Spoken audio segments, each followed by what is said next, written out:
start if you're ready. The live stream on YouTube is also starting. Yes, Elise. I went live, but like few seconds. Okay, so then let me welcome everyone to this eighth and last installment of the second year of our seminar series. Today, we're very excited to host a very special guest, a collaborator of Polen Ekoloji, actually, if I may say so, Salvatore Engel-Di Mauro. But before we start, let me, as usual, very briefly introduce Polen Ekoloji to those encountering it for the first time. Polen Ekoloji is a collective set out with a Marxist perspective to contribute to the development of Marxist ecological awareness, both in ecological movement and in the socialist movement. And it aims to promote international Marxist ecological literature and to develop partnerships with movements in other countries. In line with the needs of the struggle, it aims to develop new organizations and platforms and to create an ecological movement in which rural and urban toilers and the oppressed, especially women and young people, become subjects and leaders. As Polen Ekoloji, we invite everyone to join our collective who considers that the ecological struggle should be part of the struggle for social liberation against capitalism and that it should be organized in a way that will spread to all of it, and who want to be involved in the development and implementation of a new program and strategy in this direction. So today we're hosting Salvatore Engel-Di Mauro, who is a professor at the Geography Department of SUNY New Paltz. He served as the chief editor for the exceptional academic journal Capitalism, Nature, Socialism for a decade, but his overall service length was 2 decades. His books include Ecology, Soils and the Left, an Eco-Social Approach, Urban Food Production for Eco-Socialism, and Socialist States and the Environment, which is the last one, especially a must-read for socialists, not only because we're about to publish it in Turkish as part of Polen Ekoloji book series. It will be out very soon as part of our book series. And also, before we start, I must extend our special thanks to today Barış Yıldırım and Canan Kaplan, and in the past all other interpreters who supported us in our seminars, hours of work of simultaneous interpretation. Without them, nothing would have been possible. And today it is Canan and Barış who are helping us with this. Great thanks to them one more time. So Salvatore, we think of this seminar partly as a book talk, and we would like to focus on socialist states and the environment since, as I mentioned, it will be published in Turkish very soon. But before we start talking about the book and its content and the arguments in it, your personal political journey, which you also outlined briefly in the introduction section to the book, it seems very relevant for the content of the book. You write that you were born and raised in a liberal democracy, and you internalized the defamation against socialist regimes. You were frustrated with revolutionaries and the left, and so on and so forth. So can you tell us a little bit about how that a fundamental change in your perspective occur, and how did you as a researcher came to conclude almost a necessity for state socialism or a social state? We can talk about state socialism later. Good night. Thank you very much, and thank you all, and especially the interpreters, and also for the translation of the book. I'm very honored to be here, to be in the seminar, but also for the translation to have been made possible by you. So thank you. Teşekkürler, if that's the way to pronounce it. My journey, I'll try to be very brief. Started more subconsciously than consciously, and it has to do with the studies that I conducted in Hungary back in the early 1990s. And so that exposed me to a very different material reality from what I had been inculcated with. That's one aspect. The other is, and mind you, the early 1990s in Hungary were a time of rapid and vicious changes for a lot of people. And I actually felt it personally because I was receiving a Hungarian salary as a teacher. So that was, sort of the overall context. There is also the fact that I come from a region of Italy that is one of the most polluted, not just in the continent in Europe, but one of the most polluted in the world. And so there was always the potential for a great disjuncture between what I was told about socialism, or however other tropes were used, and the environment, and the reality that I knew in my birthplace, a reality that includes Seveso, and one of the biggest dioxin accidents in the world, and that led to an international directive at the United Nations level, beyond the big disaster in the Northeast. My family living in Carrara, which is a disaster zone because of all the mining activity for marble. And then not too far from my birthplace, Trino, one of the nuclear waste dumps. That is one of the most dangerous places in the region of Piemonte, and then one could go on. So, and I was conducting research in Hungary while also transferring to New Jersey, which has like environmental disasters almost every kilometer square of the state of New Jersey. So when people would be telling me about how socialism leads to environmental degradation inevitably, I would just have to look around me to notice that there's something wrong with that kind of statement or that kind of dismissiveness. And I was finding that level of dismissiveness in a lot of socialist circles, including Marxist ones in the United States, in the United Kingdom, in Italy as well. Among many eco-socialists to this day, you see this perspective about socialist states in particular being prone to environmental disasters, and they always point to Chernobyl or the Aral Sea. So because I was doing research in soil science, ostensibly away from social theory and social science in some respects, perhaps also that is another factor that made it easier for me to transition out of that kind of ideological framework. Because I had to confront the evidence, the empirical evidence, which pointed to something different. I was noticing that there was certainly problems with soil management in Hungary, where I was doing my studies, but at the same time, it was impossible not to notice the connection between that and the changes in the late 60s to greater private enterprise in the farming sector since 1968. That prompted a lot more problems. So it was a very gradual process, but those were the main ingredients. And eventually, by studying more and doing a comparative study that I'd wanted to do for a long time, I came to the conclusions that one can read in the book, that actually socialist states have a much better environmental track record than liberal democracies.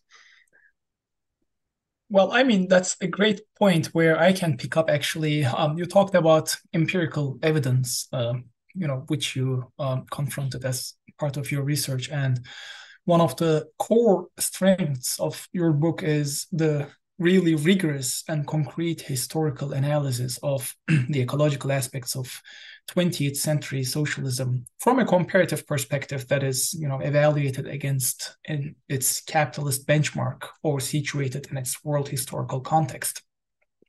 So this ideological defamation of Cold War propaganda is still, I mean, today shaping minds, especially when it comes to ecological questions.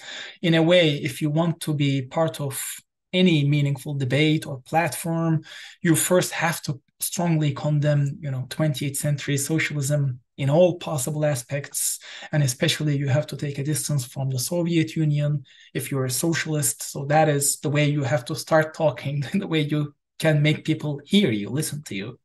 And you mentioned Chernobyl and the Aralsi. These cases have been almost ingrained into our brains as the most tragic ecological disasters of all times.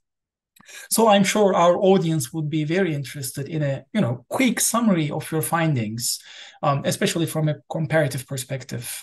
That would be great if you could provide us with a quick picture. Thank you. The way that you have explained the situation is so well articulated.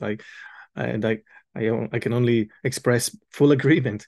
Before I launch into the findings, I mean, I'll give you the contours of the findings. There are too many details, but it's as if the condemnation of the USSR or whatever socialist state one is against as a socialist is transferred almost automatically into the environmental record. And so I want to preface the findings by saying that it is not the case necessarily that social change leads to changes in environmental practices, or it's going to undo ecological harms done before. And this is something that, I see some sort of ingenuousness with some socialist activists about this. So, and this is important because of the comparative work that I was doing, that I'm trying to continue doing, involves not just comparing records across countries at the same time period, but also before and after socialist revolutions. And so people oftentimes will ignore the environmental record and the great harms done to ecosystems prior to a socialist revolution, as if a socialist revolution emerges out of nothing in terms of ecological relations. So my main findings, you can think about them in three kinds of comparisons. One is absolute comparisons, which is usually the way that socialist states are dismissed, meaning Chernobyl as the endpoint of socialism in its environmental manifestation, whereas nobody wants to speak of Bhopal as the endpoint, ultimate manifestation of liberalism or capitalist ideology, in the form of liberalism and policies, or multiple genocides, if you want to go on the social side, which are also ecological in terms of their effects in all over the Americas, as the pinnacle of democracy. Nobody speaks about it in such terms. So it is very curious, so absolutist frameworks are unworkable. They should be ridiculed out of existence. So that's why Chernobyl should not work on socialists, because if you just talk about the extreme forms, you can always find an even more extreme form in liberal democracies that are much more destructive and have actually killed so many more people than any of the worst accidents in socialist states. So that's one framework. Another one is what I mentioned as the before and after, which I'll get to again. But when looking at the other perspective, comparative perspective of looking at environmental records during the same time period across countries, what I call synchronous comparisons. That's where one finds that there is at worst a mixed record for socialist states, and at best a better record for socialist states compared to the core capitalist countries, but also other countries in the same world system position, for the most part. And to highlight some of this, carbon dioxide emissions initially may have had a tendency to increase at first in the 50s, 60s, but then they actually waned and went below those of liberal democracies. These are the wealthiest countries on earth that I'm comparing the results with as well. And the same goes with methane. In fact, methane emissions, which is a much more potent greenhouse gas than carbon dioxide, has always been lower in socialist states, even though the USSR embarked upon replacing much of the, for example, at least in the 60s, 70s, starting around that period, had started to switch a lot of the fossil fuel based systems for heating and other kinds of activities that would enable people to live well, switching from coal to natural gas. And even with that large, redirection of fossil fuel energy consumption, you had lower methane emissions than, for example, the United States. So I do comparisons between countries, but also overall comparisons in the book in between different kinds of systems. And in terms of particulate matter, the results are mixed. Sometimes it's better with socialist states or socialist countries. Sometimes it's better with the wealthiest liberal democracies. So there's some of those. Maybe I can comment on a few other findings. Nitrogen emissions, which are precursors to other kinds of compounds that are harmful for people to breathe, but also contribute nitrogen oxides in some aspects, which is a greenhouse gas, that consistently was lower in socialist countries. And this is irrespective of the rapid industrialization drives.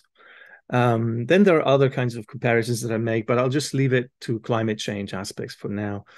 In terms of the before and after, I think it's important to look at the before the socialist revolutions, as I said, but also what happened after the restoration of capitalism. And after the capitalist restoration could not be clearer how destructive environmentally that has been, because you have an increase in deforestation, for example, in Russia, after the USSR was made to disappear. In the second socialist revolution that the world has seen, Mongolia, a country that is usually ignored, you have the opening up to mining concerns like never before in the history of Mongolia, and it's devastating the country.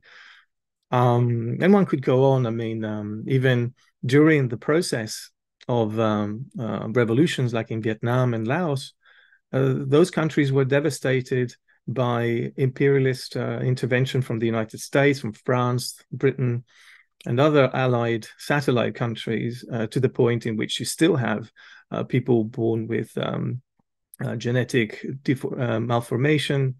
The forests are still reeling from the carpet bombing that the United States campaign had. So all of these things, I mean, should matter to any socialist, socialist who is interested also in ecological aspects of socialism.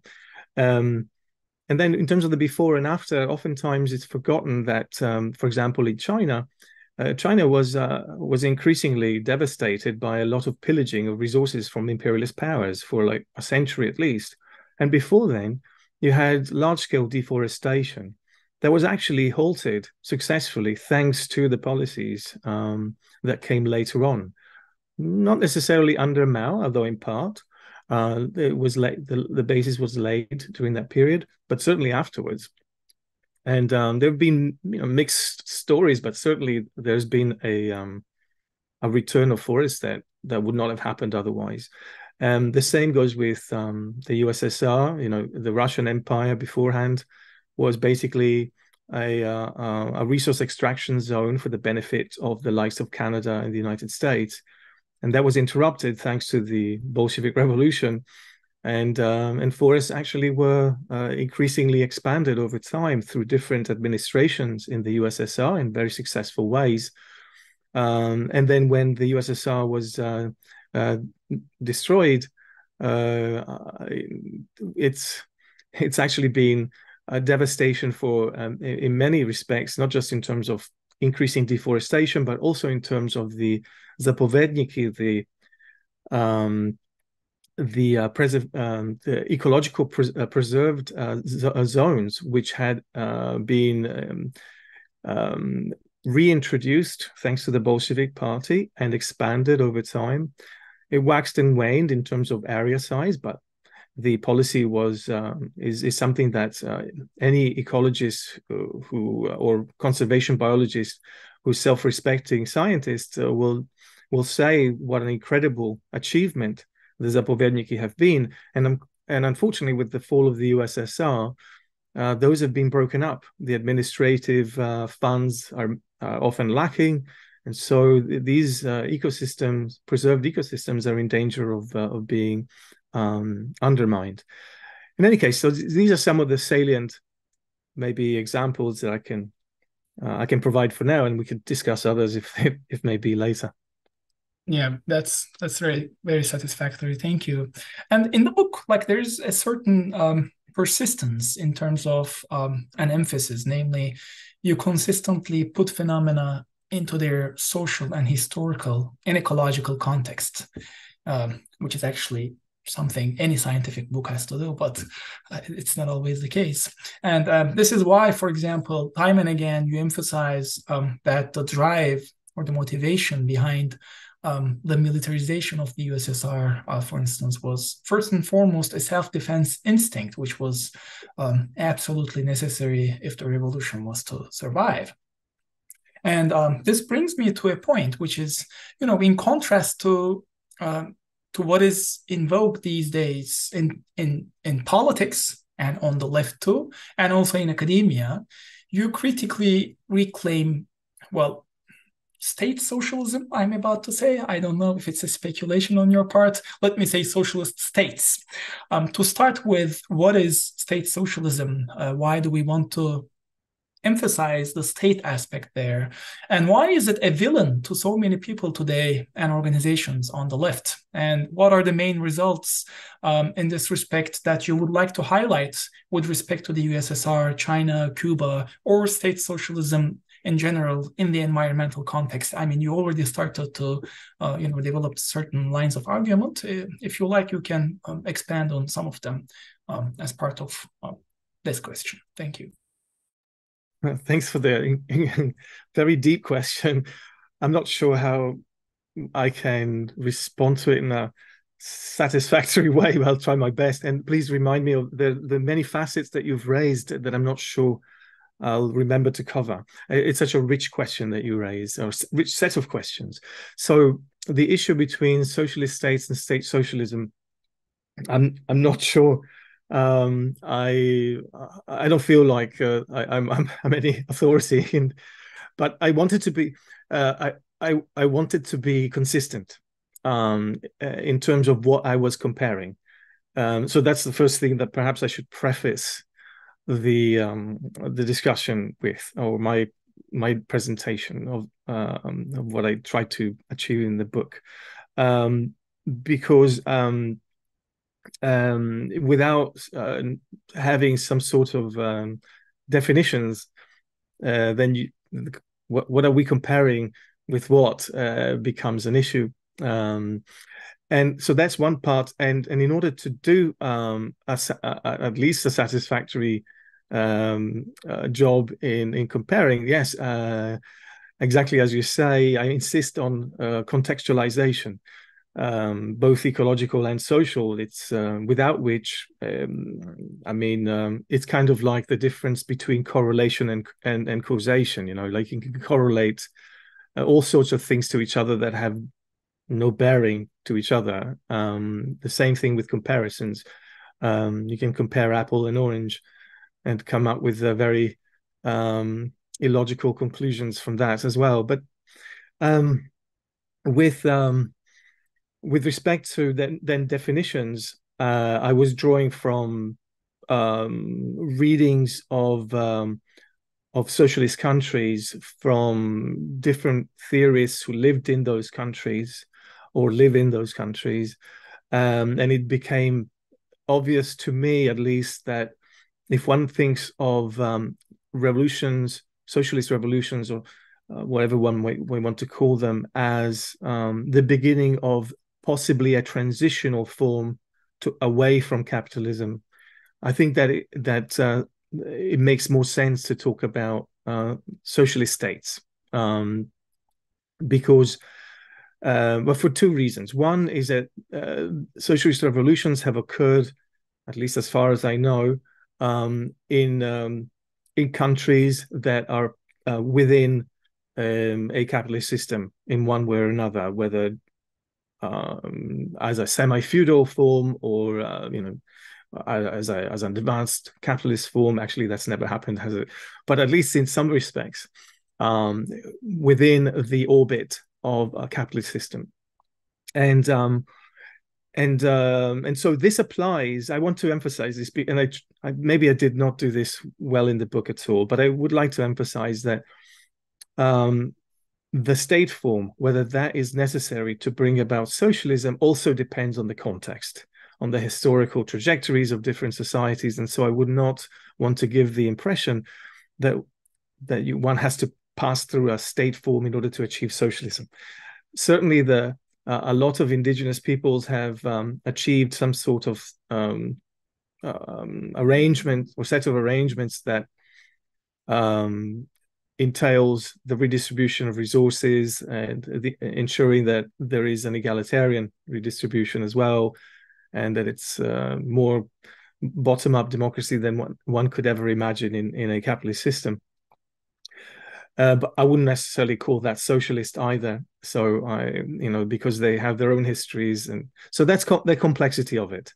So when I'm talking about socialist states, I'm talking about particular contexts of historical trajectories that are particular to what is now a preponderant condition of existence, that is capitalist systems. And so in those kinds of circumstances, and one could argue whether capitalism has completely taken over the entire world or not, and that would be part of the debate here as well. But I just wanted to make that clear that, so socialist states, are they necessary? Well, historically, it seems that to be the case. If you want to have monitoring programs, educational institutions that are functional, that are not going to fall apart immediately, if you're going to have the kinds of institutions that can defend you from attack, historically, the ones that have been able to just survive have been based, or at least for a while, and that are socialists, or at least call themselves socialists, have been based on state systems, on one form of a state or another. And one might want to recall that that even, in terms of the writings of Marx and Engels, it was quite clear that, parties, state, those are like interim arrangements with unspecified due dates to lead to communism. And how one interprets that and puts that into practice, that is contingent on the social and ecological circumstances in which a revolution is carried out. So I suppose that's one aspect, I guess, of your very, very deep question. If you can remind me about the other aspects that I have not addressed. One part of the question was, why do you think socialist states, or the idea, the notion of a state has become a villain to so many people, right, on the left? And perhaps we could also talk about,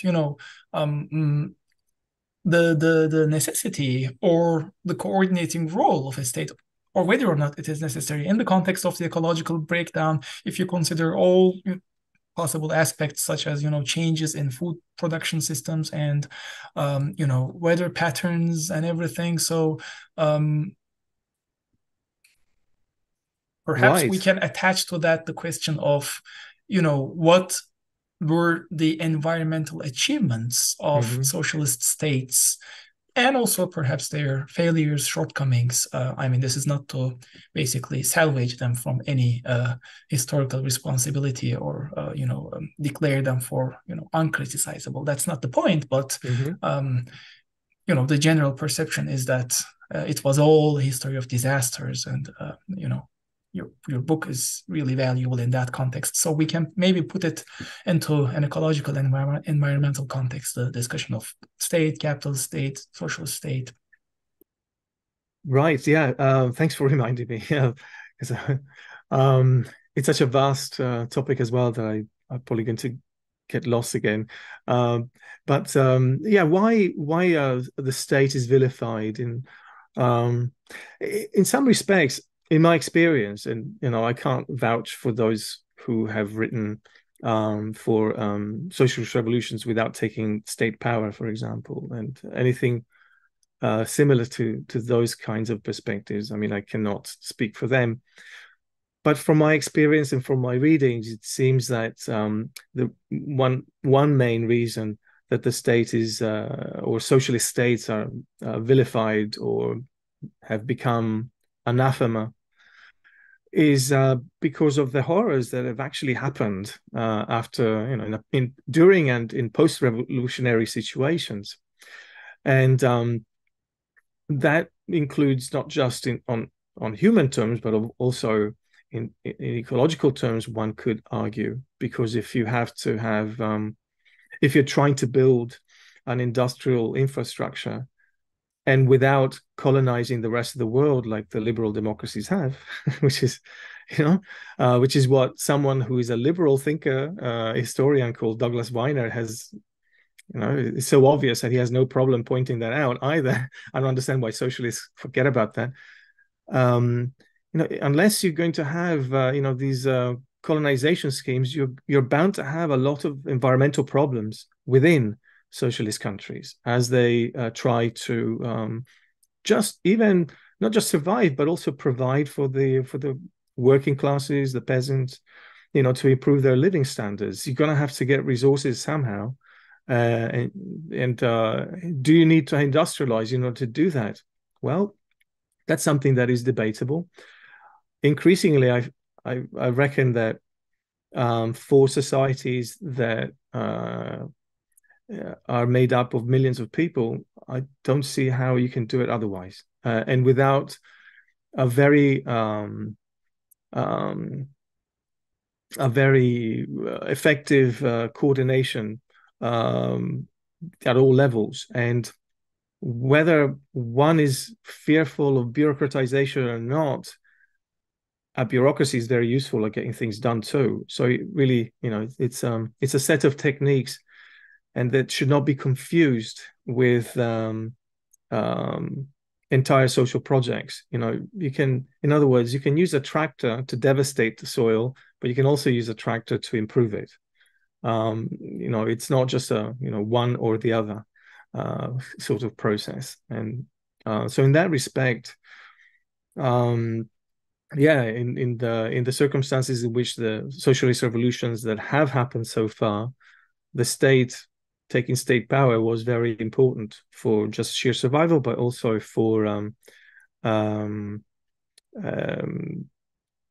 being able to provide the kind of standards of living that have been lasting achievements as well. Housing, for one, sewage systems, stuff like that. Things that in liberal democracies you had to have trade unions, you had to have massive amounts of struggles in order to achieve. In socialist revolutions, it was a given that this was going to be built. But then how to build it is kind of where things get very complex, and how to build it under constant attack from capitalist powers, and how to build it without causing environmental devastation. These are not simple processes at all, and there have been loads of setbacks. I mentioned, in passing, that there have been some horrific aspects to this, of course, including famines and policies that were poorly thought out or could not be put in place without causing harm. I'm talking about, of course, under the Stalin administration and the Mao administration in China and the USSR in particular. But those were not willfully done. Those were effects of extremely poor infrastructure, being under attack, and having basically an internal class struggle that does not end just because the revolution has been achieved. I mean, that should be evident as well. And that's part of the process, and it's part of how you can have protracted civil wars in one way or another after the revolution is done, or said to be done. And so those are two aspects. You know, there's socially devastating aspects of industrialization in especially when you're talking about peasant societies, largely agrarian, with extremely poor infrastructure for even delivering basic needs. And then on the other hand, the need for taking resources from ecosystems and without having to choose. Okay, I'm going to be trying to get the wherewithal to build housing for everybody, sanitary systems, free healthcare, free education. Where's all that? Where are all these resources and energy going to come from if they're not going to come from the colonies? They're going to come from, again. So those are interrelated aspects. I'm not sure whether I've covered all those aspects or facets. Yeah, I think this is a perfect question, and perhaps I can squeeze in a little question there. So, I mean, let's say there's a socialist revolution today, and tomorrow we wake up to a socialist society. I mean, still, extraction will be part of our production schemes for a very long time. I would even say for an indefinite period, because extraction is not the same thing as extractivism, and so we will still be producing. That means we will still be transforming non-human natures, building environments, destroying environments.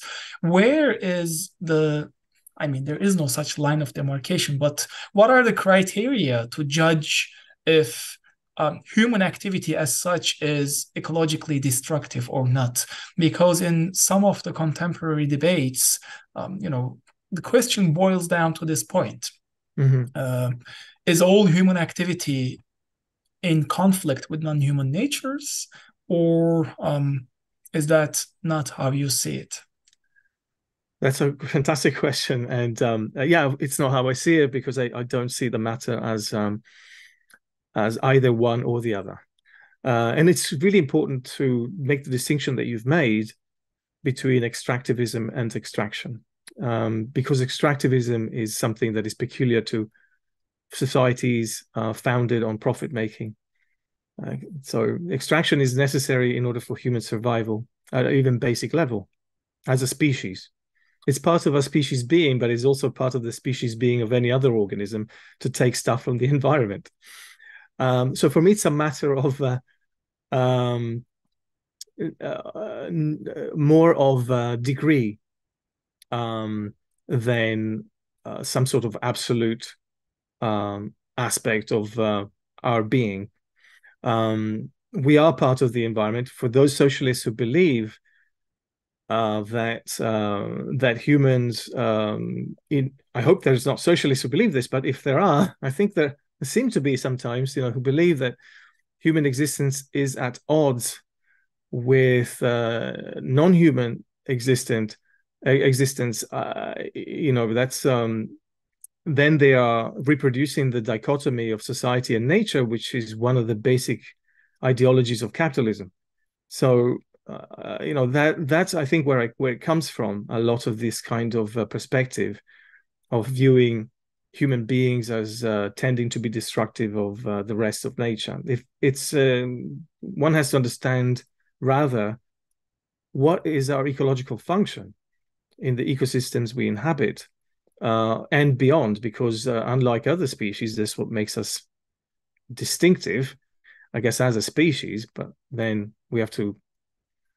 So this is on a very, very general scale. And so it's not very explanatory either, I have to also add. But if we leave it at that level of abstraction, as a species, we have trade. We have resource taking from many different parts of the world, and this has happened for thousands of years. Whether, the degree to which this happens should be the question, and the qualitative impacts that such trade or extraction of resources has on ecosystems in terms of whether they are overall destructive or overall neutral or enhancing of ecosystems. For example, urbanization by itself is not necessarily ecologically destructive. It can be ecologically transformative, and that's different. It can be ecologically destructive if we want to believe that we can live as an organism without having to dwell in the kind of housing that we have now. And like, if you want to live out in the woods without any cover, that's great. Good luck. There are other animals out there who might kill you. And then if we kill those animals, is that bad? It's the degree to which we kill other animals, not whether we do or not, because we are also killed by microorganisms. We're not going to, moralize microorganisms for what they do to us. There are a whole bunch of issues that arise, I think, out of these kinds of tendencies of viewing human beings as outside of nature implicitly. And so, okay, so how does one determine whether there's an overall destructive impact or not? And this is why it's so important to have the biophysical sciences, a good knowledge of the biophysical sciences, because, the reason why we even understand what climate change is about and its repercussions is not just because, sort of someone, intuitively understood, that there's CO2 in the atmosphere. If you increase it, then you increase, that's not how it's happened. Similarly, if we want to understand the level of timber extraction that leads to permanent deforestation, we need people who have studied forests for a long time. I don't mean necessarily in the conventional institutions. It could be people who have lived in forests for a long time and have systematically understood how those forests function. And I don't want to romanticize like indigenous peoples, because there are some who do and some who don't, just like with any human society, who really get it and some who don't. And those who do are the ones that are, I guess, the environmental monitoring program, if you will, that enables us to understand. And then it's an issue of scale as well. So in the USSR, even after the USSR, you have long-lasting positive effects. I mentioned the zapovedniki, but also just in terms of forest expansion. That's a lasting effect. It could be reversed, but so far it's going to take a while to reverse it, because the impacts that are made in one generation are going to be impacting the future generations as well, as people well know. And so sometimes it's difficult to tell, well, at what point is it going to be a net destruction? Is it during one's lifetime, or is it during future generations? How does one judge? And this is where again, you have to study the ecological context. You have to look at the paleoecological evidence, and also keeping in mind that ecosystems are not museums.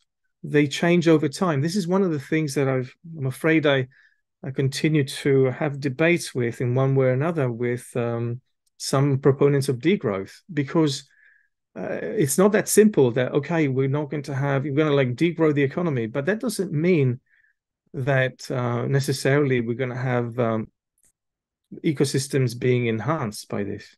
It doesn't necessarily follow. You could have passed a certain threshold already without knowing it, and then after the fact, you know it. Things are not so simply rearranged. You don't have like, there's no monocausal chain. There are always multiple factors, and this is what makes it complex. And like, for example, a forest ecosystem, and then which forest ecosystem? Let's say an ecosystem in the taiga, in Siberia or something. Okay, we don't want to destroy it. Great. But how do we know that it's not going to be destroyed, not because of timber extraction, but because of climate change, regional climate change? And if it is regional climate change primarily instead of timber extraction, then how does one tackle this? You cannot undo climate change. But then there are other, I mean, this doesn't say much about like socialism per se, right? But I would wager that a socialist society would be better able to cope with this through exactly those bureaucracies that a lot of socialists stand against, because you require monitoring programs, and you have to have very well coordinated and well funded and resourced monitoring programs that have been destroyed, literally taken apart after the socialist states have disappeared. And how are you going to put them back together without some sort of very tight coordination about getting the resources, getting people educated, getting the technologies in place? There are so many aspects to this that are not being discussed, that I don't see being discussed, and that I think are really key. And if anybody is still against, sort of taking state power, that's fine. But then they have to at least provide an alternative, very well thought out alternative to that, that would be workable, and then try to see if it's workable. But inevitably, one comes up against capitalist forces that are going to kill you. So, and then you have to have a standing army. Oh no! And that's already that's too much. So then you don't change anything. Now, so there's also like an implicit circular argument to these anti-statism perspectives for their own sake, because on principle, I think they're kind of inevitably become a circular argument in practice, not in theory, but in practice.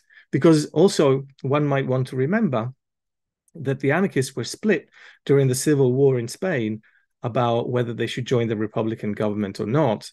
And some of them opted for it and they were reviled for it. And some did not. But then they had to get militias organized and they had to impart orders to each other. Isn't that authoritarian? Isn't that the state? So, anyway, that's for the maximalist position, the extremist positions that, are not very helpful. And that can translate into extremist positions with respect to environmental or ecological change. Sometimes one has to decide, okay, we're going to have part of this ecosystem is going to be harmed. Some populations of some species are going to be killed off. But if you look at the overall picture, you have, depending on your scale of analysis, you say, well, at this scale of analysis, actually, this is better than trying to save everything, because by trying to save everything, you actually destroy it all. So, those are some of the principles that I think I've learned by doing these studies, is that you need to be very careful about the scale of analysis, about the long-term consequences that are not necessarily predictable, because ecosystems change on their own with or without human impact. You have to have a good grasp of what happened over the long term in a particular ecosystem before you judge whether it's going haywire or not, because it might be a cyclical pattern, over like hundreds of years. There are many complicating issues that need to be studied before one can assess whether a threshold has been crossed that could have been prevented from being crossed, and that is negative. This is actually a great point to raise my next question, and there were two questions also in the chat which kind of point to the same direction. So let me just put all of them together. I mean, none of us lived in us at least in a socialist society, and to most of us, it's a mystery how the relationship between town and country looked like, what concrete policies were implemented regarding population migration, and how did, for example, industrial policy, how was it made compatible with existing environmental protection policies, if the latter existed at all. So in general, like, can you, I mean, you studied socialist societies, especially in the environmental context, more than any of us. Can you, in general, provide, what positive, concrete lessons can be derived from 20th century socialism, in these more concrete contexts? So what would be like, from those socialism experiences, what would be a particularly good environmental policy or plan, of course, in its own context, that could be taken as exemplary today if there was an attempt to build socialism today? And what particular practices would certainly be distanced from? So let's talk a little bit more concretely, if that's possible. That's great. Yeah. There are, first of all, in the different socialist countries, you've had different kinds of policies that have varied over time, and so I wouldn't want to generalize. So I'll just draw from some examples that I think would be useful. In the USSR, you had environmental policies that were ingrained within the different industrial sectors. You didn't need to have a separate environmental ministry. That came much later. And people took that as saying, oh, look how backwards, the USSR are in terms of ecological thinking, because, unlike the United States, for example, which is so much more enlightened, apparently, with more than 3,000 Superfund sites or disaster zones, they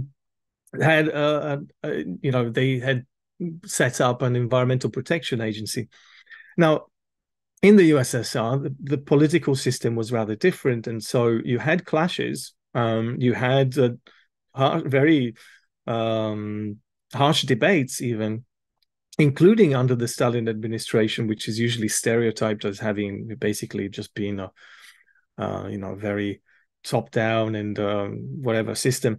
It wasn't. In some respects it was, and it's something that needs to be looked at in context. And so learning from that is difficult, because you had under Stalin one of the biggest expansions of forests that Russia had ever seen. So what are we making of that then?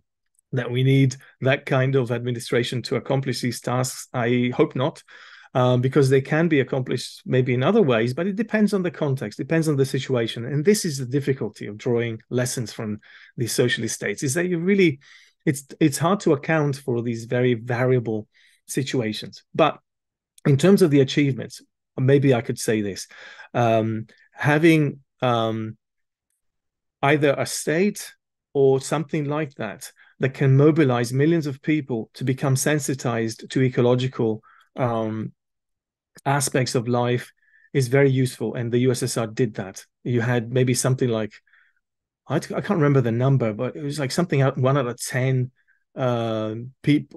persons in the USSR who was in some naturalist organization. I mean, that's never happened anywhere that I can think of or I've looked at. And that level of sensibility is important in order to overcome the process of alienation that Marx talked about with respect to the rest of nature. And also is helpful in terms of establishing a little bit more, I guess, if one can overcome the very uneven development, which part of which is manifested in the town and country divide, doing things to undo alienation from one's ecosystem is already, I think, helpful. Then there is the preserves, preserving large tracts of terrestrial and marine ecosystems, which can be achieved provisionally, I have to underline provisionally, under capitalism, and only with a lot of environmentalist struggle. But in the USSR, they didn't need to have environmentalist organizations to establish some of the biggest preserves worldwide. And it wasn't just because they had more land, because, I mean, you have countries like Canada that have loads of land and they did not accomplish this. Brazil, they did not accomplish this. And China arguably has come late to this. But they're doing much more now, and it's thanks to the Communist Party of China. If it hadn't been there, I think it would have been a disaster. It's already kind of there are a lot of problems there which have to do with millennia of exploitation too, that one usually forgets. But over the longer term, in China, even without the strides that were made in the USSR, they're making in a short time much greater strides than in the wealthiest countries in the world, in terms of reforestation programs, in terms of alternative energy systems. They're way ahead now, and it's thanks to having a communist party at the helm of an economy. And those things I think are useful in terms of drawing from these experiences and trying to say, okay, how is this achieved? Well, it's certainly not going to be achieved if you're going to have multi-party elections with capitalism, with capitalists, having free reign in elections. You're not going to be able to achieve this because, you constantly have big businesses that are going to ruin, whatever you're trying to achieve, and they're going to kick you out of office as well. And you only have a short time in office, So you need in order to have viable outcomes in the long term that are environmentally constructive, you need to have very long-term, decades-long administrations. So this is also the thing that I don't understand, what is so difficult for a lot of socialists to understand. You need to have, again, if one doesn't like a state, but the level of social influence that the state has and the level of mobilization of resources and people that the state is able to achieve, or something like it, you need to have that. But also, in order to have long-lasting ecological preserves, you're not going to have a long-lasting ecological preserve if every 4 years you could have an election that negates, the achievements, which is what happens in liberal democracies. And then, of course, you call that, a lot of people call that dictatorship. But I'm sorry, you have to be dictatorial in order for the capitalists to shut up and just like to be put down. Otherwise, they destroy everything. So it's unfortunate, but I think that's one of the lessons. Having the control over the key parts of the economy, because the USSR never had complete control of the economy. That's also another myth, and the same goes with many other countries.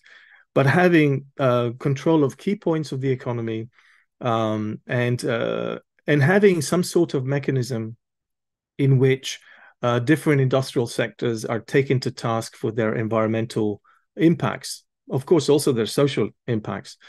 And so in the USSR, it was not a given, and it never is. That's the other thing that I want to emphasize. Once you have these systems in place, they are dynamic.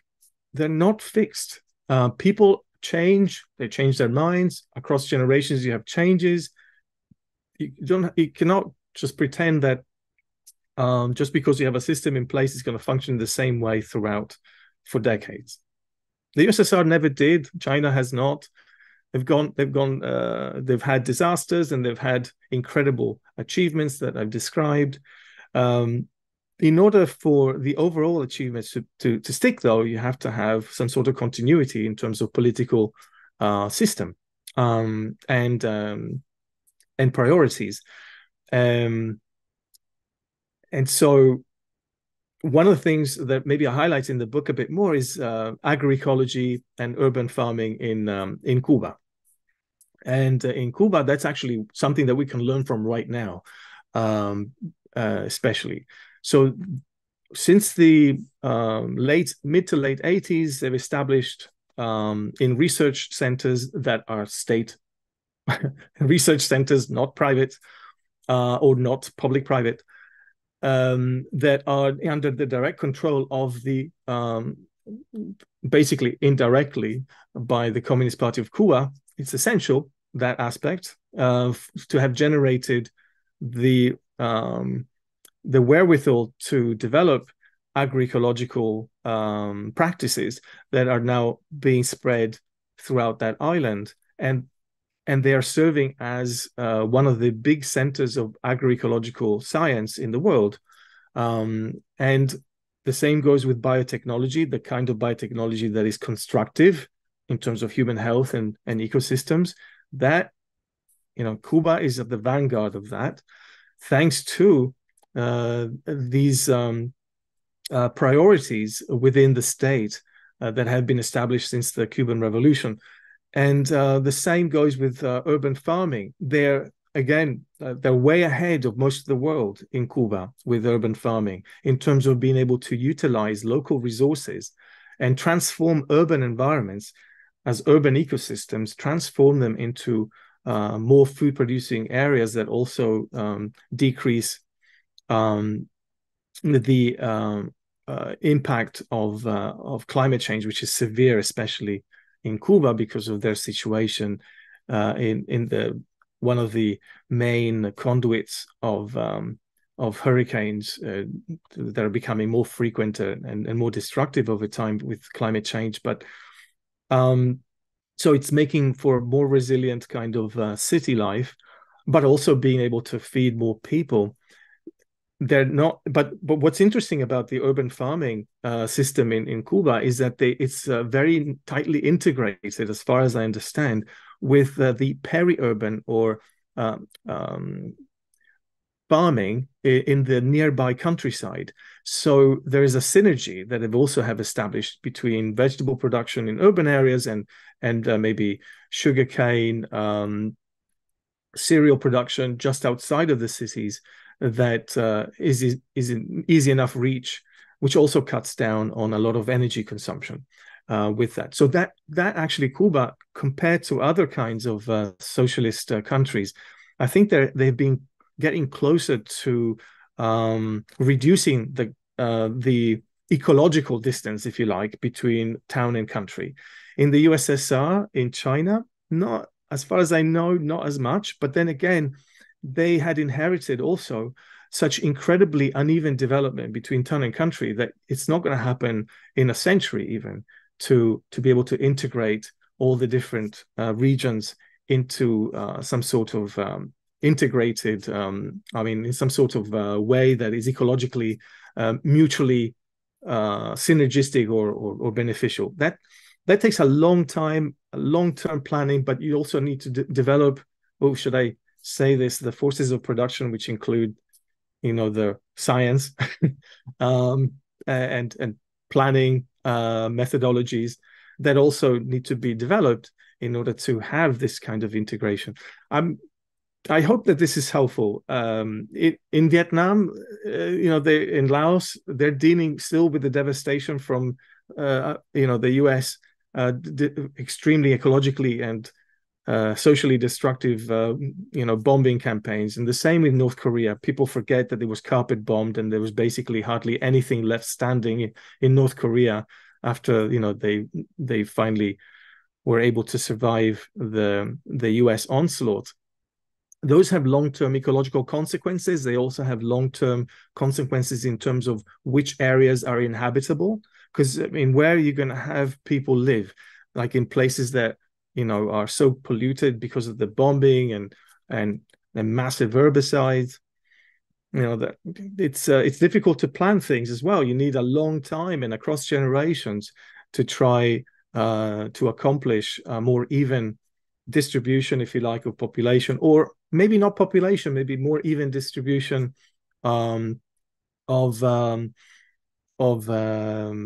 I guess resource use that minimizes the impacts on ecosystems away from lived areas and within lived areas.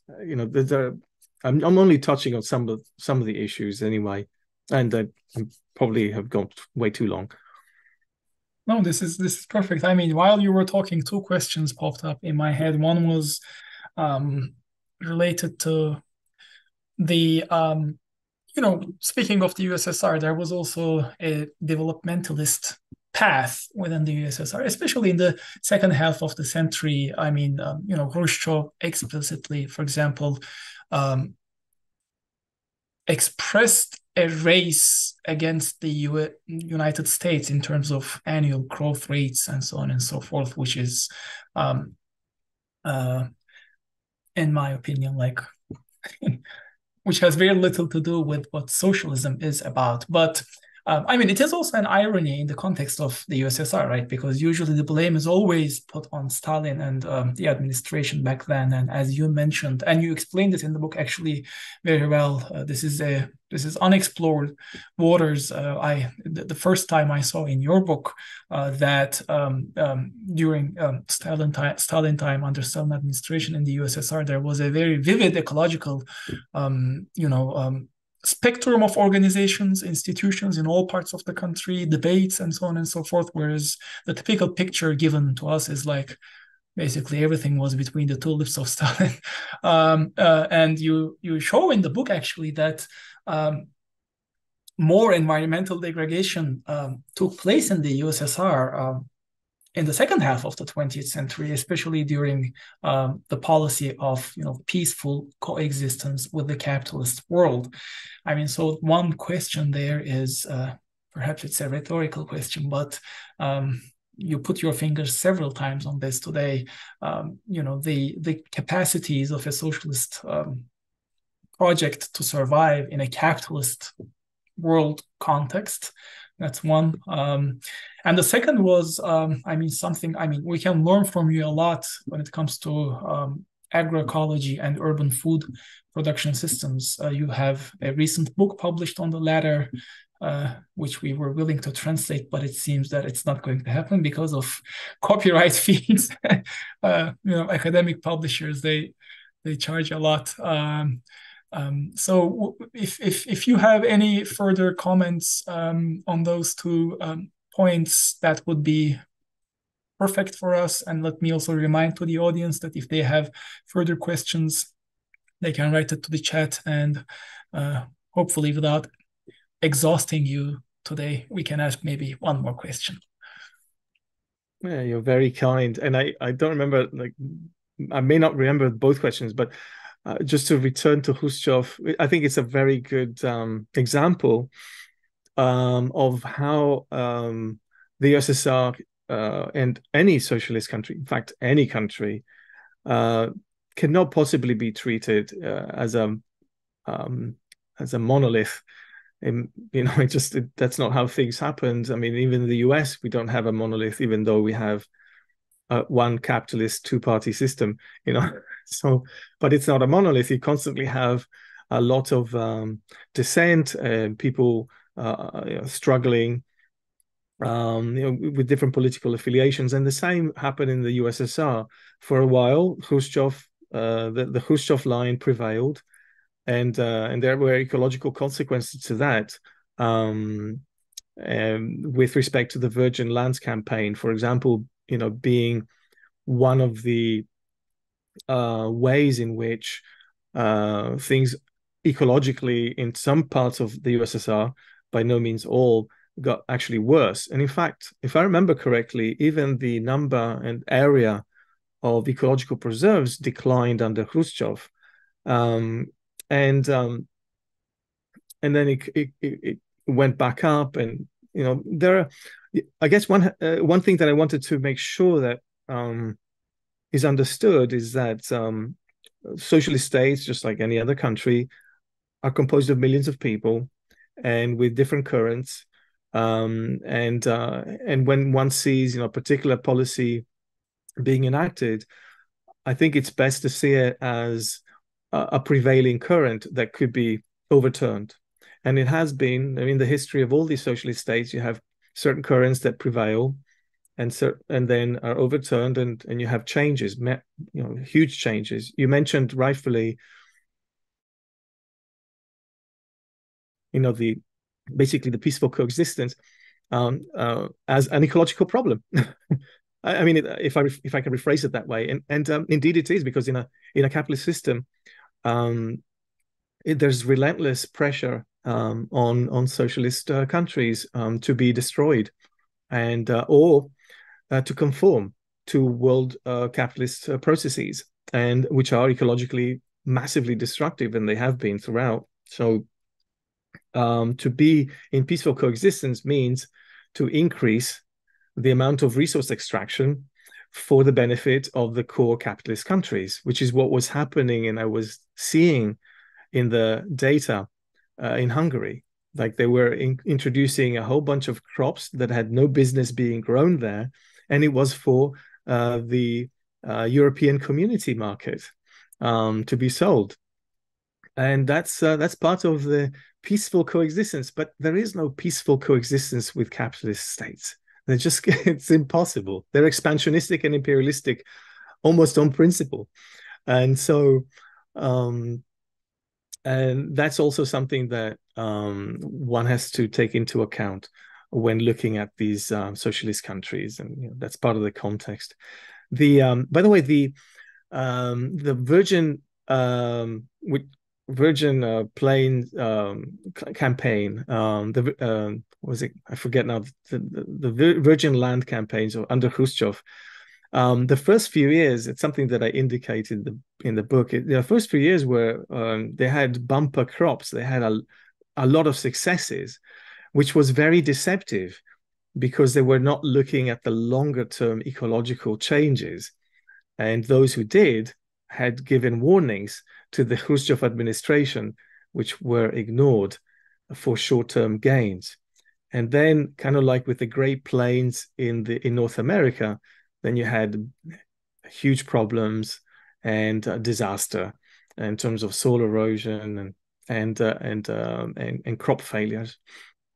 And I think it's one of the reasons why Khrushchev was ousted was just that debacle, and that kind of redirection or attempt at redirecting the USSR economy towards exactly what you described, like this kind of growth, outpacing the United States, which is mad if one thinks about it. And it's good to learn from that. I think it was a grave error.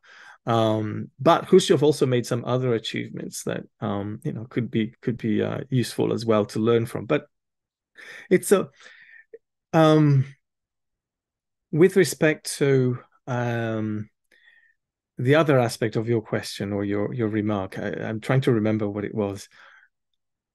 So the other one was regarding the urban food production systems and agroecology. You talked about the practices in Cuba. I think that's something we have to educate ourselves, all of us, for the future socialist society. Oh, me too. I need to go there and really apprentice myself. I think a lot of what I do is from secondary sources, but also from people I know who've been there or who've lived through an experience like that. That one thing that I wanted to state with respect to the previous comment and question is that a lot of this evidence that I cite in the book is thanks to the meticulous work of environmental historians, most of whom have no problem with capitalism or are very much liberal Democrats. I just wanted to emphasize that because I'm not actually using sources that would have a stake in making sure that the USSR looks good, but I'm using sources that are actually pro-liberal democracy, which would be rather opposed to painting a favorable picture of socialism or socialist states in particular. It's actually under Brezhnev that things took a turn for even worse in terms of environmental pollution. Again, that's a lesson. Is it worth trying to be part of a world capitalist system? Is it worth it? What does it bring, not just socially but ecologically? Socially, it might have brought something. It's not. I wouldn't want to dismiss that strategy out of hand. But how does one avoid becoming indebted to capitalist institutions with that by improving people's living standards in some respects? I think this is something that within the People's Republic of China, they learn from and they're trying to avoid. So their strategy is much longer term from what I've learned. In Cuba, there's not much choice. They're under attack constantly. So they have to make do with that situation. But if they were not, they would probably want to look at what the strategy of the Communist Party of China the strategy that has prevailed, because there are at least 7 different major currents struggling with each other. And people just say, "Oh, Xi Jinping, the dictator." No, it's not that simple. You have basically the outcome of the balance of forces as they are now within the party, and they are very different kind of forces representing very different interests.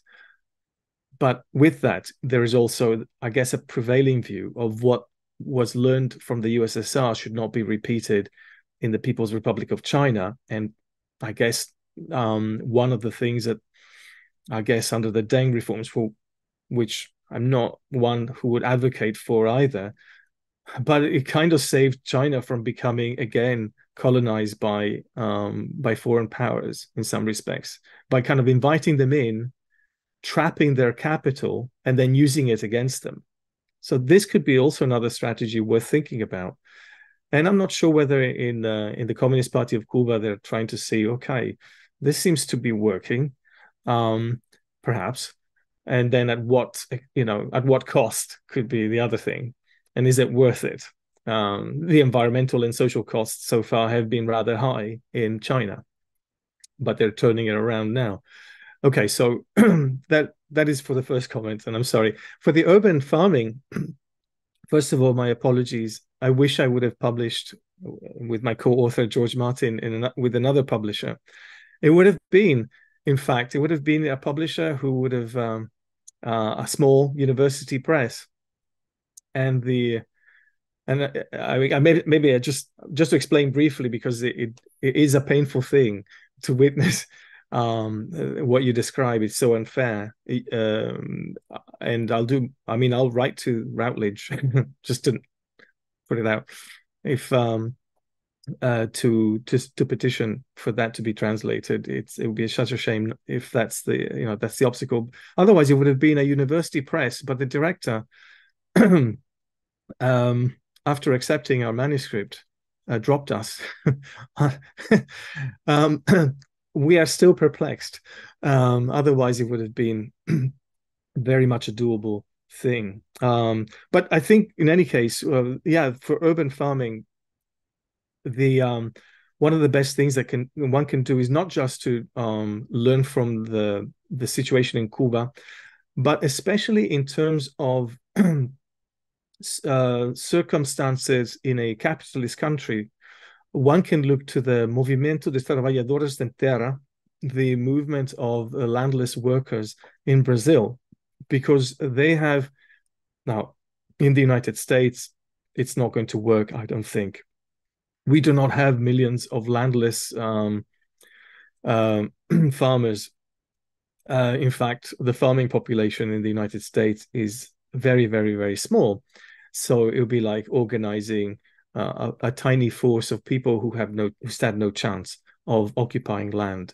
But in other circumstances, in other countries where you do have that potential, one might want to look into what they've achieved in Brazil, the MST, and they have also adopted agroecological principles, and they also do urban agriculture to some extent, but they're mostly a rural kind of movement, mostly the countryside. But they do have ways in which they connect to large cities as well, which also reduces the town and country divide. The way they do it, they're sensitizing urban dwellers to ecological principles. All of these things help reduce that divide, in my view. So it's not just Cuba, but it's also in some capitalist situations where you might be able to achieve socialist, very, shall we say, circumscribed, limited socialist gains, but with a lot of social and ecological positive outcomes. Okay, so one last or 1.5 questions. You were speaking about constant attacks in the example of Cuba, and then bombardments, Vietnam, North Korea. A similar case is relevant for Rojava, where I know you have some sort of knowledge about. I know that you're following what's going on there, but it's been almost 10 years now, and it is constantly under the threat of well, mostly Turkish invasion and constant bombardments. And although they have a certain ecological vision, anti-capitalist and ecological vision associated rather with Bokchin, you know, municipalism and what they call democratic confederalism, it's very difficult to construct under conditions of almost everyday invasion threat from Turkey and other social forces as well. Perhaps if you have a few words to say on that, we would be happy to listen to that. And the other question is, knowing that part of your family is from Hungary, right? No, it's not. You lived in Hungary. Okay, so that's my mistake. Okay, still the question is about if you know anything about ecological, environmental organizations there with struggles, involved in struggles against the use of coal, particularly because Polen at the same time is trying to establish these, hopefully persistent links with ecological movements in other countries, and it will be participating to a global forum, Earth Social Conference, next month in Colombia, along with dozens of other ecological organizations, environmental organizations from almost all parts of the world, where the hope is that a global coordination, which rejects the hegemony of the UN and the COP, the theater, the circus, emerges. So we would be delighted if you could give us, some picture of what you know about Hungary, of Italy as well. I think you would be more familiar with that. So yeah, those are the last questions, and then we will free you. I'm sorry it took so long. So. Well, first of all, it's a pleasure to talk to you, and I could go for hours. It's wonderful. So I should say thank you for your collective patience. Now maybe I'll talk about the environmental movements first in Hungary and in Italy, and then the much more difficult to confront topic of Rojava, about which my knowledge is very limited, and I can only make probably very superficial analyses. And I will learn from, I guess, from you, for more likely. Now, for Hungary, I lived there on and off in 1993 through the early 2000s, sometimes a year, sometimes half a year. What I noticed is that the environmental movement, in some respect, was hijacked by nationalists, and there were genuine environmentalists. It's similar to what happened in the USSR, that behind these so-called ecological movements or environmental movements were hidden just very nationalistic or ultra-nationalistic politics. And so the environmentalism was superficial. And I think that, unfortunately, with respect to environmental movements in Hungary in general, there have been negative repercussions in the longer term. But there's also a long-standing set of currents of kind of traditionalists, maybe, who are not necessarily nationalist, but are more like, in Italy, we call them territorialisti. They are people who care about the lands in which they live, and so they struggle against a lot of capitalist firms from doing damage locally, but also at the national and international level. So they're not just nationalists in that regard. And I've met a few of them. None of them speak English. This is one of the biggest obstacles. For the most part, if you're going to be connecting with environmental actual environmentalist organizations and who are not nationalist or right-wing environmentalists, because they also exist in Hungary.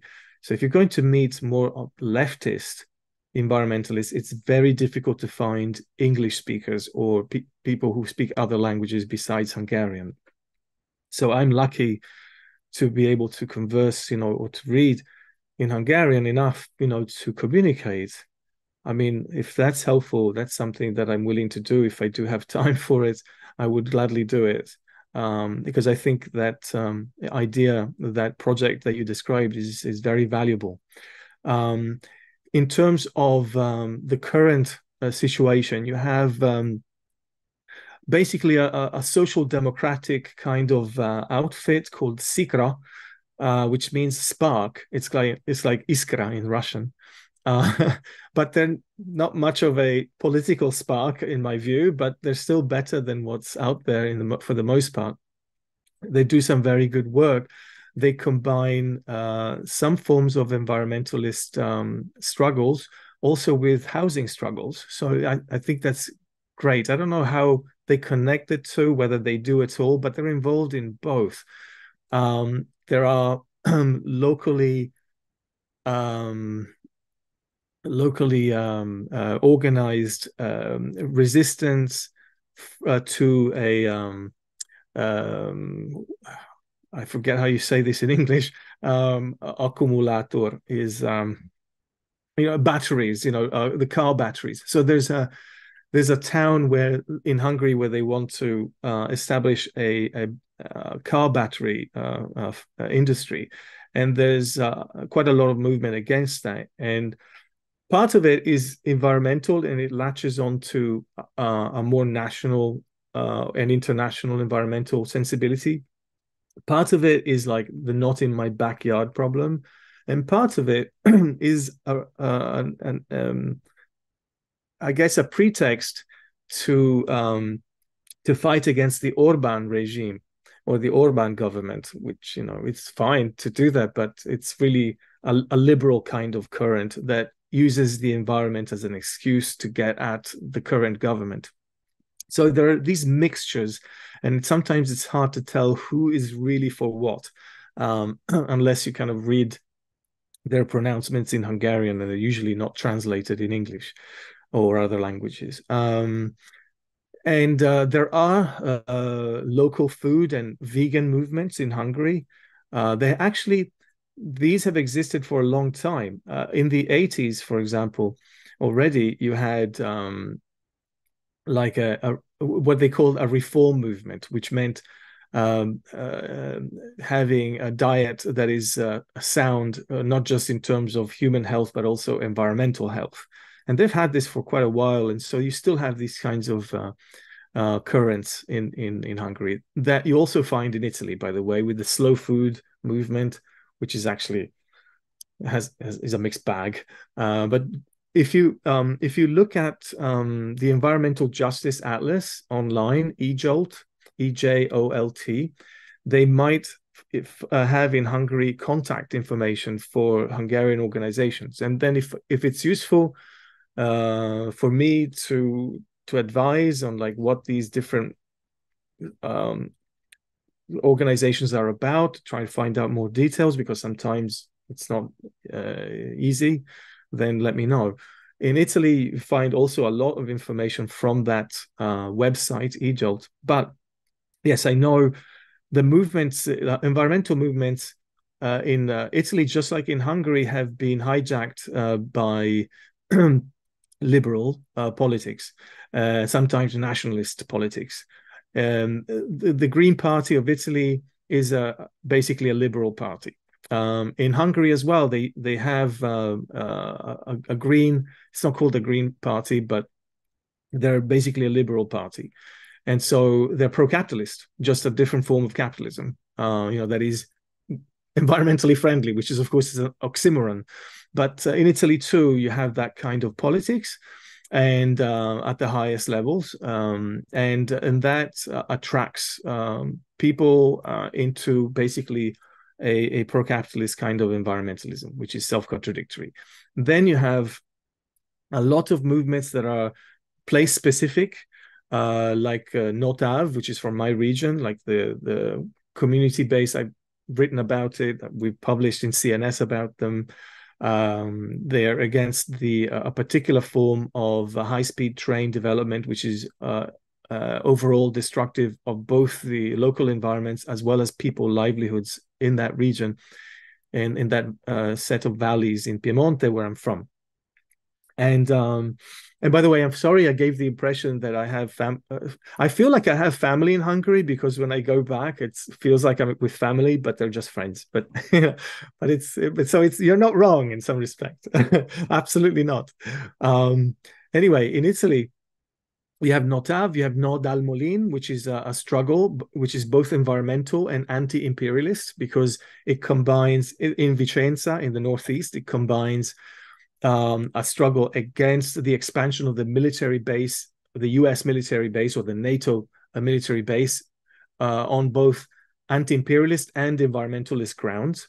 Then you have the No Muos in Sicily, close to where half my family live in Sicily. And that's against the big NATO radar complex system, which is known to have some carcinogenic consequences, and it's led by locals for the most part. But all these localized efforts, environmentalist efforts, are leftist. They're local community based, but they're also interlinked at the national level. And that's what's interesting about them. And so you have an alternative in place called Potere al Popolo that started from a squat in Napoli, in Naples. Yeso Pazzo is called. And they are starting to become one way in which these different movements are connecting with each other, also at the national level. Rifondazione Comunista are also doing that work, and they are in coalition with Potere al Popolo, with Unione Popolare, which is the bigger coalition. They don't get many votes. They're probably unlikely to enter government, but they have entered local institutions, and hopefully that will make a difference. That's basically, just to give a panoramic, very brief and very superficial overview of the situation there. But Israel is, I mean, Italy, I say Israel because of Gaza, sorry. It's in my mind. I was waiting for it to slip. It's like the genocide that's going on there. It's just, anyway, I'll leave it at that. I don't want to go into that because, of course, it's a different topic, but that's why it slipped. So Italy is has many environmentally devastated zones. And so one must also understand the situation in Italy as also the outcome of a couple of centuries of environmental devastation that has created the material circumstances for a lot of these recurring environmentalist groups, because one can also see some of this in the late 19th century too. So it's not like it's completely new. Anyway, with respect to Rojava, oh, blimey.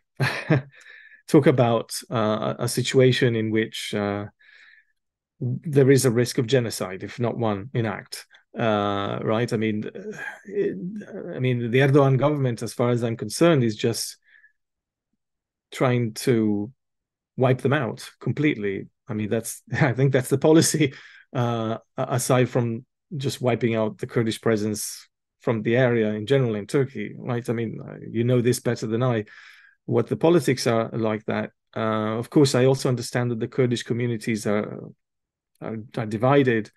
It's not just a single kind of politics. But with respect to Rojava, it's amazing what has been achieved so far under crossfire, basically, under constant crossfire. And in a geopolitical situation that, from my limited understanding, has pushed basically the main political formation that, as far as I understand, governs the cantons, the PYD, if I understand correctly. and then the Congregel, in a wider framework. So they're pushed into having to have the United States, involved, which complicates the issue, because in terms of alliances across the region, it puts them in an even more precarious position, because as soon as the United States will dump them, which is going to happen, just like it happened numerous times, it could be really a horrible ending. It's and people on the left outside of that region are like very quick to say, oh, look, they're just aligned with the United States, without understanding the context. And of course, in that kind of context, it's not possible to implement environmental policies of any sort, as far as I understand. I mean, the oil extraction from the, what's it called, Hasake, or is that the region like towards Iraq?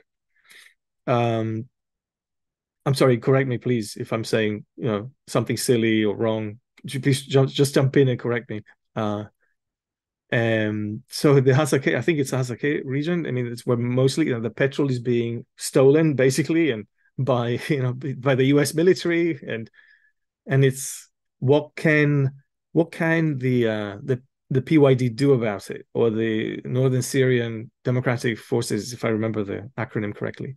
What can they do about it? Very little, because if they try to do something about it, the repercussion will be, well, we'll just have the Turkish government come in and wipe you out, or we'll just have it indirectly done by Daesh.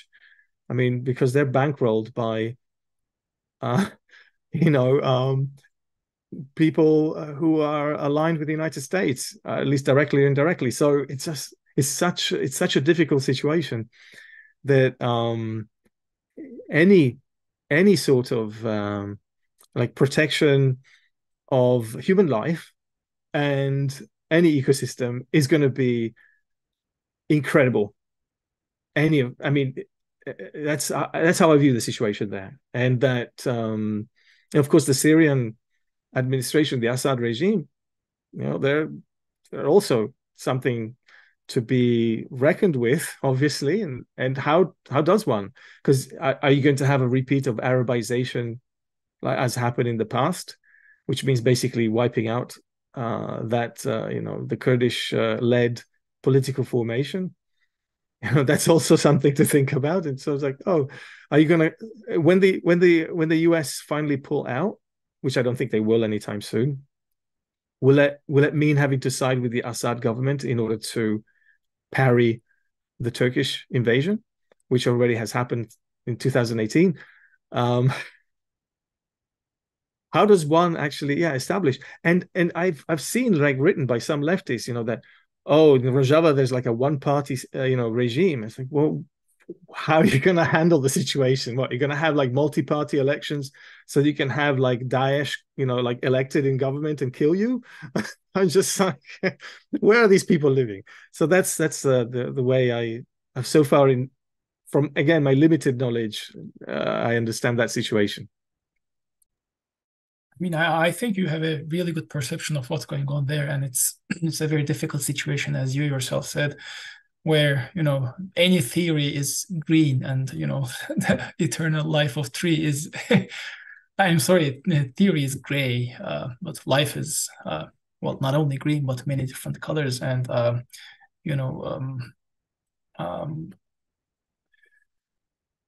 it's difficult to find a way out. I mean, yeah.